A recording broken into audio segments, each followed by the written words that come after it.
महाराष्ट्र विधानसभा चुनाव में महायुति को बम्पर सीट मिली है। विधानसभा की कुल 288 सीटों में से महायुति ने 230 सीटें जीतकर इतिहास रच दिया है।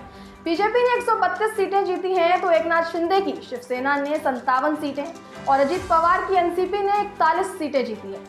इसके अलावा निर्दलीय और छोटे दलों के साथ महायुति के पास 236 विधायकों का समर्थन है। बीजेपी का 89%, शिवसेना का 72% और एनसीपी का 77% स्ट्राइक रेट रहा। इतने बड़े जीत के आंकड़े मिलने के बाद भी बीजेपी निर्णय तक नहीं पहुंच पा रही है। प्रदेश की जनता को अपने मुख्यमंत्री का इंतजार है। लोगों की निगाहों में भी यही लगी हुई है कि महाराष्ट्र का नया सीएम कौन होगा। महाराष्ट्र विधानसभा चुनाव में सत्तारूढ़ गठबंधन महायुति को 236 सीटों के साथ भारी सफलता मिलने के बाद मुख्यमंत्री कौन होगा, इसका फैसला आज यानी सोमवार को होने की संभावना जताई जा रही है। महाराष्ट्र में चुनाव के बाद अब सरकार गठन की बात हो रही है। महाराष्ट्र का नया मुख्यमंत्री कौन होगा, आज सस्पेंस से पर्दा हट सकता है। देवेंद्र फडणवीस और एकनाथ शिंदे मुख्यमंत्री के रेस में हैं। महायुति में अब तक फैसला नहीं हो पाया है कि किसे मुख्यमंत्री बनाया जाए। हालांकि जो पलड़ा है वो देवेंद्र फडणवीस का भारी लग रहा है। इसकी भी बड़ी वजह है अजीत पवार और उनकी एनसीपी ने देवेंद्र फडणवीस को सीएम पद के लिए अपना समर्थन दे दिया है। अजीत पवार गुट शिंदे के पक्ष में नहीं है। हालांकि एकनाथ शिंदे गुट अभी भी सीएम पद को लेकर अडिग है। मुख्यमंत्री पद को लेकर महायुति में रविवार को बैठकों का दौर जारी रहा, मगर आज इस पर फैसला होने की पूरी उम्मीद है। दिल्ली में इसे लेकर एक बड़ी बैठक होने वाली है। देवेंद्र फडणवीस, एकनाथ शिंदे और अजीत पवार की अमित शाह से मुलाकात होगी। इस बैठक पर सबकी नजर है।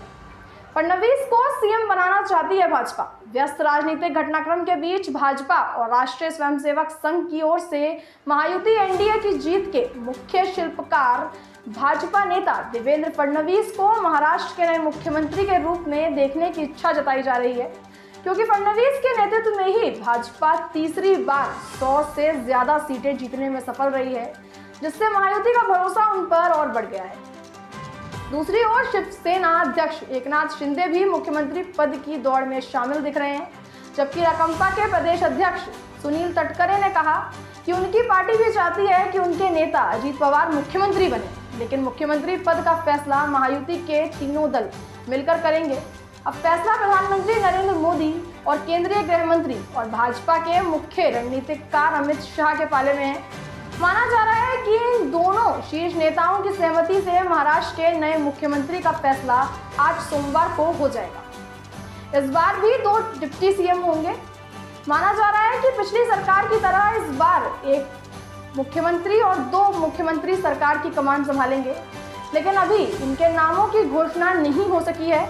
जहां तक मंत्रालय का सवाल है, महाराष्ट्र में कैबिनेट मंत्री और राज्य मंत्री सहित अधिकतम 43 मंत्री हो सकते हैं।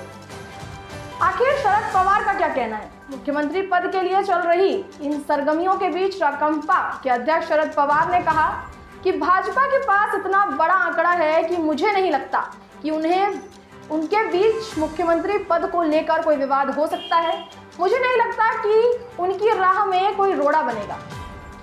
60 साल बाद महाराष्ट्र विधानसभा में नहीं होगा विपक्ष का नेता। महाराष्ट्र विधानसभा में लगभग 60 सालों में पहली बार ऐसा होगा जब विपक्ष का कोई नेता नहीं होगा। दरअसल एनडीए में शामिल किसी भी विपक्षी पार्टी को इतनी सीटें नहीं मिली हैं कि वो नेता प्रतिपक्ष का पद हासिल कर सके। एकनाथ शिंदे क्या छोड़ेंगे कुर्सी या फिर बनेंगे मुख्यमंत्री? महाराष्ट्र चुनाव नतीजे आ चुके हैं। नतीजों से पहले एकनाथ शिंदे खुद को सीएम पद की रेस से बाहर ही देख रहे थे। चुनाव के दौरान उन्होंने कहा था कि इस बार सीएम की रेस में नहीं है, लेकिन नतीजों में अच्छी सीटें मिलने के बाद अब वो फिर से खुद को इस रेस में बनाए हुए हैं। चुनाव में सीएम एकनाथ शिंदे जिस तरह से उद्धव ठाकरे से असली शिवसेना की जंग जीतने में कामयाब रहे हैं, उसके बाद उनकी पार्टी के नेता सीएम पद से पीछे हटने को तैयार नहीं है। शिवसेना विधायक दल का नेता चुने जाने के बाद एकनाथ शिंदे ने अपने सभी विधायकों का आभार प्रकट किया और सीएम के सवाल पर चुप्पी अख्तियार कर ली, लेकिन उनकी पार्टी ने मजबूती से लॉबिंग शुरू कर दी है। मुख्यमंत्री की इस रेस में आगे क्या होता है जानने के लिए कहीं मत जाइए, बने रहिए हमारे साथ। देश और दुनिया की हर खबर है युवा सियासत के पास।